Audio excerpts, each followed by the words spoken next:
ผิดระหูโทษก็ท่านก็แจ้งความไปแต่ทางความสัมพันธ์คดีความแต่มือไปโดนที่แก้มที่ใบหน้าผมก็บอกว่าผมแก้กอดคอแกกอดคอผมกอดคอแกถูกไหมครับเพราะฉะนั้นผู้กำกับก็บอกแล้วว่าก็มันแค่ไปเข้ากฎหมายว่าที่มือไปโดนใบหน้าแค่นั้น391ครับอย่างอื่นไม่มีอะไรนะครับเมื่อกี้ยังเจอรักกันอยู่เลยครับก็คือท่านรองเองก็เดินทางมาแจ้งความว่ามันเข้าข้อกฎหมายเฉยๆถูกไหมครับคืออย่างนี้ผมเรียนกับสื่อมวลชนว่าเรื่องนี้เนี่ยเมื่อวันที่8 สิงหาใช่ไหมถ้าพี่ตุ้มเนี่ยมีเหตุกับผมจริงเนี่ยถ้ามีเหตุกฎเกณฑ์ต้องแจ้งความผมวันอาทิตย์ถูกไหมครับนี่เสาร์อาทิตย์จันทร์อังคารเจอผมในงานพิธีชาปนกิจศพเนี่ยก็ยังถ่ายรูปคู่กันเดินคุยกับผมไปสูบบุหรี่ด้วยกันแล้วมันมีเหตุอะไรครับมันมีเหตุสงสัยว่าแล้วทำไมถึงมีการแจ้งความเมื่อวานเนื่องจากว่าเพจหมาเฝ้าบ้านครับออกมาโพสต์ว่ามีอดีตรัฐมนตรีบ้านใหญ่เมืองนครไปตบบ้องหูรองผู้กำกับสภ.ทุ่งใหญ่กลางงานศพเพียงเพราะไม่ไปช่วยหาเสียงและยังมีรายงานว่าลูกสาวของนักการเมืองท้องถิ่นในงานน่ะยังสั่งให้อส.ตำรวจเนี่ยมาลากตัวรองผู้กำกับคนนี้ออกไปจากงานอีกด้วยกลายเป็นว่าถนนทุกสายนะฮะ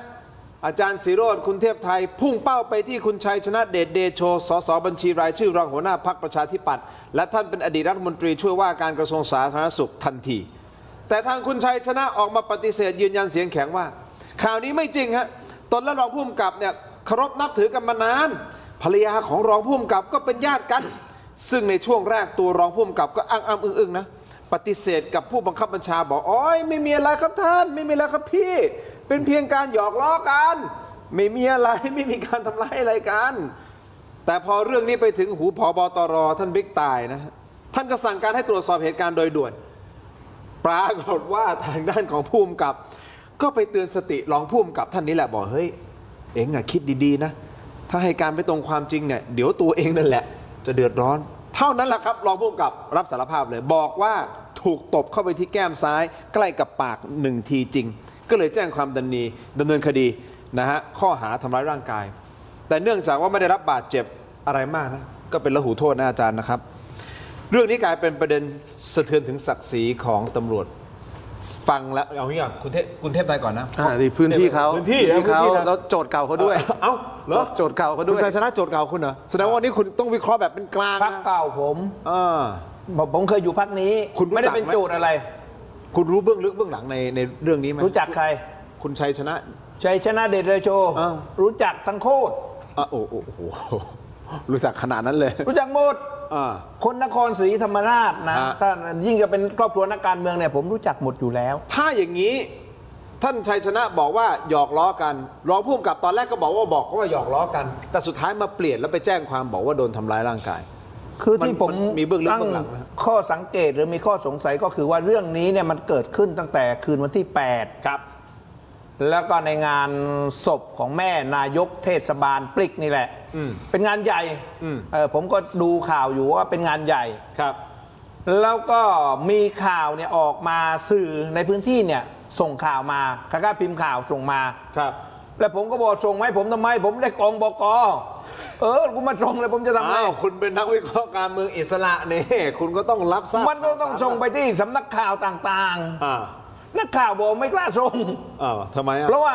เดี๋ยวส่งเดี๋ยวมีเรื่องแล้วผมแล้วแต่คุณก็เป็นนักข่าวมันบอกก็อย่างว่าแหละนะก็บอกแล้วไงสังคมไทยมันสังคมอุปถัมภ์มันสังคมพวกพ้องแล้วนักข่าวในพื้นที่แล้วก็คนที่เป็นข้อคอรหาก็อยู่ในพื้นที่และเป็นอดีตสสเป็นเป็นสสเป็นอดีตรัฐมนตรีเขาไม่กล้าส่งไงคราวนี้เนี่ยเขาก็บอกว่าถ้าอย่างนั้นถ้าหากว่าผมไม่รับรู้เนี่ยเขาจะส่งไปยังนักข่าวส่วนกลางก็น่าจะมาส่งส่วนกลางก็เลยเป็นที่มาที่คุณอ่านเมื่อกี้เพจหมาเข้าบ้านนะครับก็ส่วนกลางก็เลยมาคราวนี้เนี่ยผมก็ตั้งข้อสังเกตว่าเอ๊ะทำไมนักข่าวไม่ส่งข่าวไม่กล้าส่งข่าว2เนี่ยพอมีข่าวขึ้นมาปั๊บไปถามใครนะที่เกี่ยวข้องทั้งหมดเนี่ยก็ไม่มีใครยอมรับสักคนหนึ่งเอาละก็เจ้าคู่กรณีนะทั้งคนที่ว่าอดีตรัฐมนตรีเขาก็บอกว่าเขาก็มาแถลงข่าวว่าไม่จริง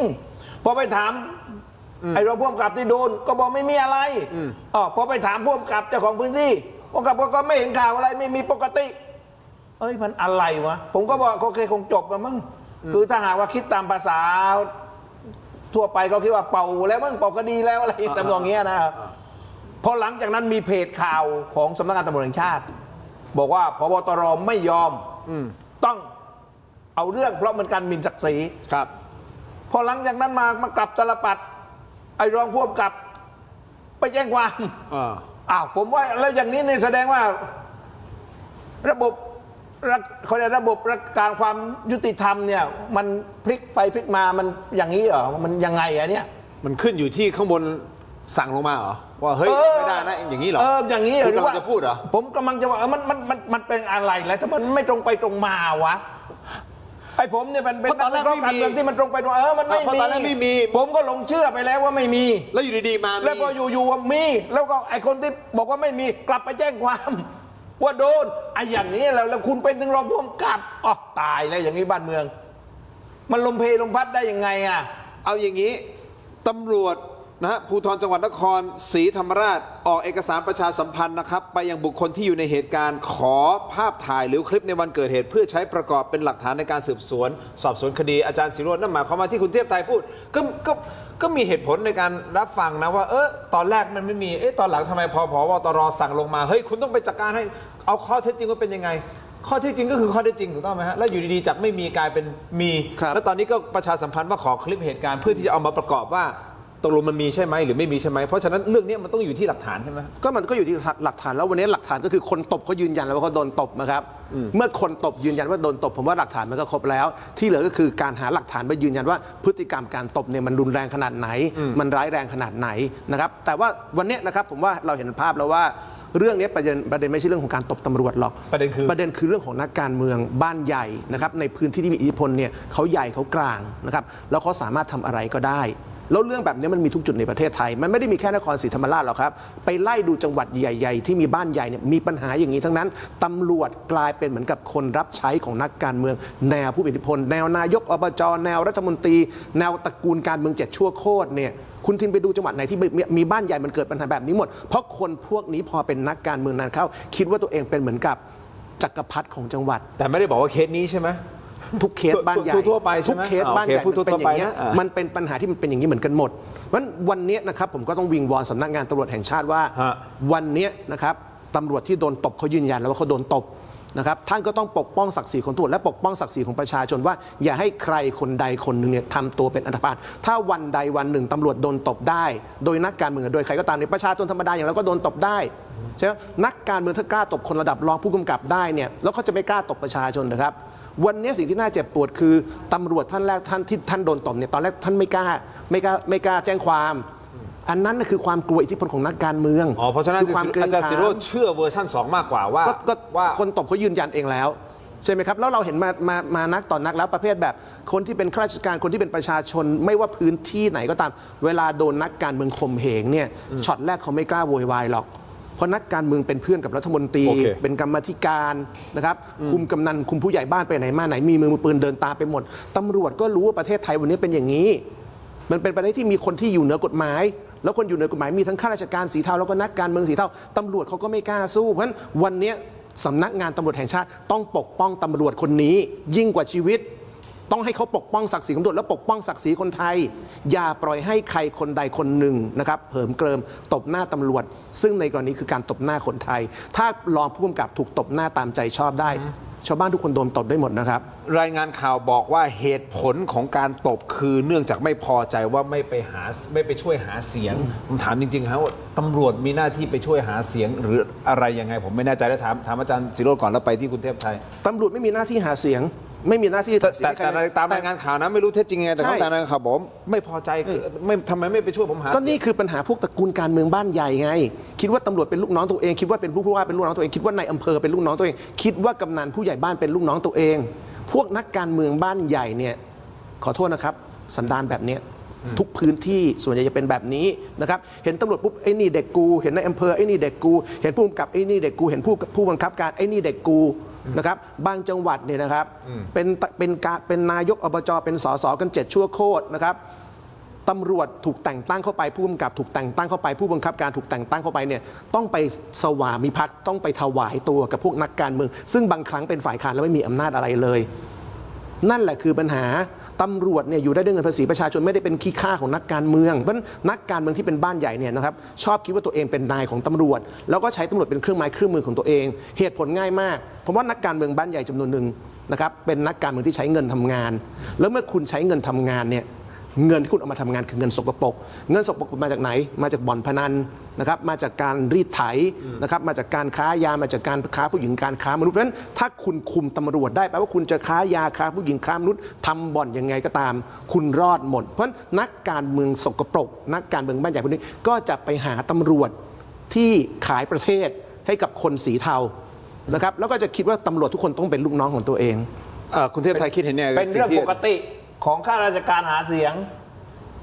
ในประเทศไทยในยุคนี้นะ คุณเทพไทยเชื่อไหมว่ามันมาจากเหตุนี้ถ้าสมมติเกิดมีเหตุนี้จริงว่าเป็นการตบเพราะว่าเฮ้ยโกรธที่ไม่ไปช่วยหาเสียง อันนี้ผมไม่รู้แต่ว่าเอาประเด็นที่ถ้าหากว่าเป็นเรื่องไม่ช่วยหาเสียง แล้วก็บอกว่า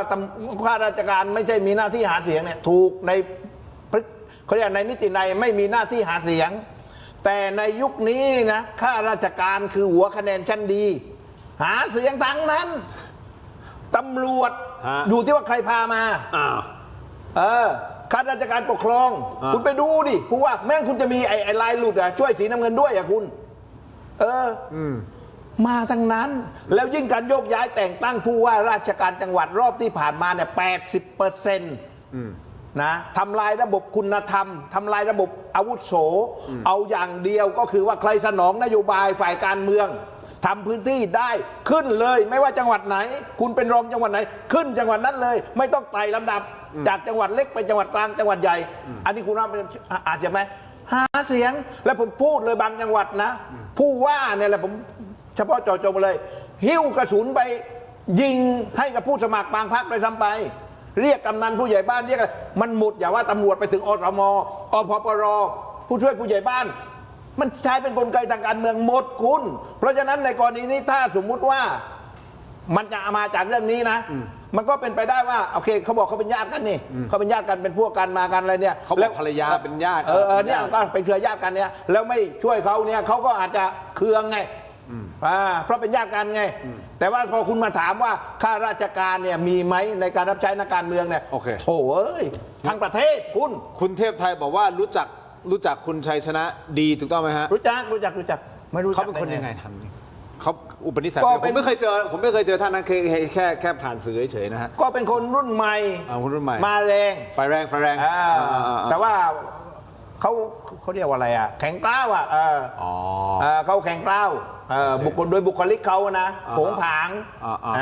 คราวนี้คนก็อาจจะมองมันไม่เหมือนผมเนี่ยผมมัน10 มือ 10 นิ้ววันทาตลอดอะคุณ เห็นไหมล่ะของผมนี่มันจอมวันทาอยู่แล้วไงของเขาเนี่ยมีอีกแบบหนึ่งไงเพราะฉะนั้นมันต่างกันเวลาเขาไปไหนมาไหนเนี่ยเขาก็มีพวกมีทีมงานมีสตาฟเยอะไอ้ของผมนี่ไปไหนผมไปคนเดียว